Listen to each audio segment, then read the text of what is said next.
Welcome to Greenshine Farmer's video blog about a family starting a farm and going back to the homestead lifestyle. Hey guys, welcome to Greenshine Farmers.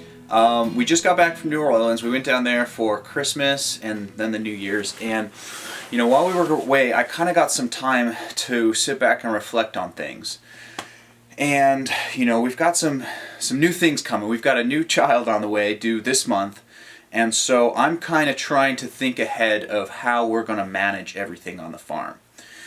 So I was just out in the field this morning, kind of walking around, taking a look at things, and everything's kind of everywhere. It's everything's sort of a mess. It's that time of year. We're just getting a lot of rain right now. We got a little bit of snow last night.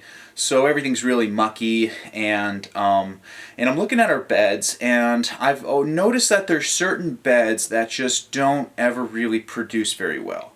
And so we're trying to just turn, let's just get this next crop in, during the growing season, and it's now only in the winter that I'm looking and I'm saying, we're just doing the same thing over and over again, expecting different results, and that's what Einstein calls the definition of insanity. So I'm trying to see where can we make some simple, low-cost improvements to increase our yields, increase our productivity, and decrease our labor time, because this year decreasing our labor time and finding ways to do things more efficiently is going to be crucial to our success. So the first thing that I want to mention is going to be the need for more perennial grasses. Now this is one thing that I never really took into account when we were starting, because we only have half an acre and every bed needs to be in production. But now I'm starting to see the need for taking a few beds out of production and putting them into some perennial grasses that are going to basically just absorb a lot of water. So our big challenge here is things like rain. I mean, we get extremely heavy rains, and that tends to wash away a lot of our beds. So you can see right here, we've got this which is not really a bed, it's just sort of the pathway before this tunnel. But here and then over here, I don't know if you can see it, the shadow, but these take on a lot of water. You can see we've dug a trench here to try to help with some of that heavy rainfall, but all the rain coming from up that mountain, it's all just coming down here, and then it hits our beds. But these two beds here never really produce. And the reason for that is because they are in between these two tunnels. So whenever we get a heavy rainstorm or snowstorm, half of both of these tunnels is just pouring onto these beds. Okay, you can see here, this is one of our wettest areas, and what we need to do to try to remedy the situation is we need to sort of contour these trenches a little bit better so that it all kind of comes down and drains into this pit here. Now over here where that little PVC pipe is, that's an active spring, and so this is just always going to be super wet.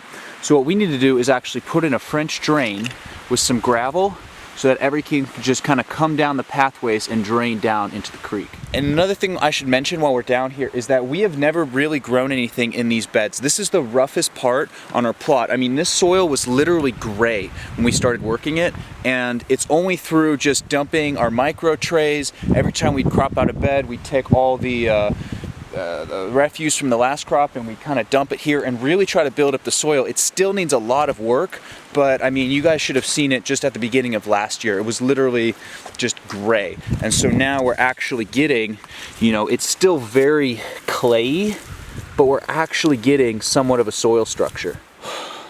Okay, the fourth change that I want to make is I just want more perennial herbs. I want more perennial herbs. I want more flowers. We want more habitats for beneficials. So here we've got this center row, just all kind of brush right now, and this is all going to just be perennial herbs and flowers. We've also got these mounds. You can kind of see here, I've started building a little rock wall.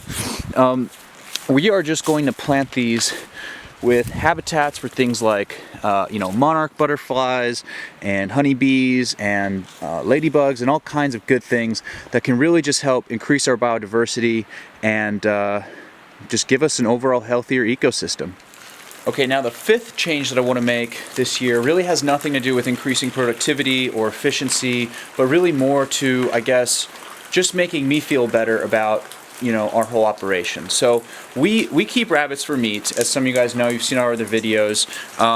You know, we've got some rabbits, and these are our breeder rabbits. We've got about 4 right now, and you know, they're in these cages, and they're decently big cages for, you know, in terms of rabbit cages, in terms of what most people keep their rabbits in.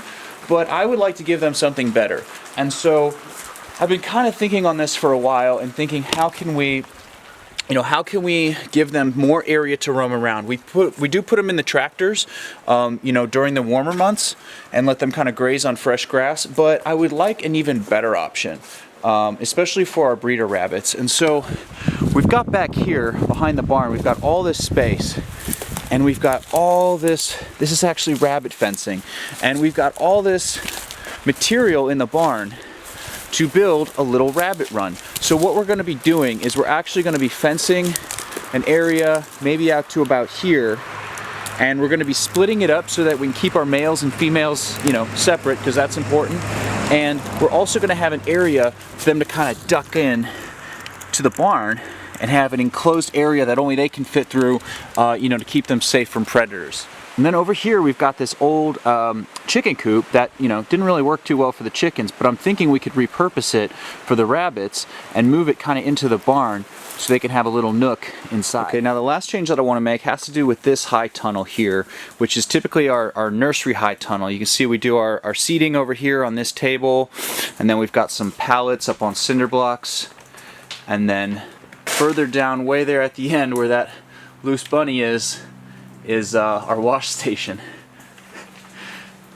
Anyway, the problem with this greenhouse is it's kind of right where the mountain ends. You know, the mountain, the road, so it gets all the runoff from the road that kind of comes down this way. It's only got maybe about 15 feet or so, and so all of this just gets really wet on heavy rainstorms. And so what I'm thinking is we need more room for our seedlings and our microgreens and stuff like that. And so we're just going to basically put landscape fabric all over this. We'll kind of level it out the best we can, and then we'll just do you know, basically just more pallets on cinder blocks, because, you know, pallets are free, cinder blocks are cheap, versus getting nursery tables. It'd just be a more cost-effective way to kind of double our nursery production. Alright, well that just about wraps it up. Thank you guys for watching.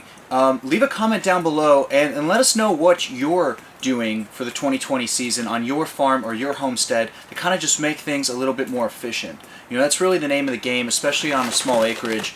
And so, you know, what improvements are you going to make to your operation, whether that's putting in an automated irrigation system or perhaps getting a key piece of equipment to just make things go faster. Let us know what you're doing. Please share any tips or tricks that you have found, any little hacks that you've done to make things easier on your homestead or your farm. And anyway, thank you guys for watching, and we'll see y'all next time. If you guys like this video and you'd like to see more like it, leave us a comment down below, and don't forget to hit the subscribe button. Also, visit us at greenshinefarms.com and follow us on Instagram at greenshinefarms. Thanks for watching. See you guys next time.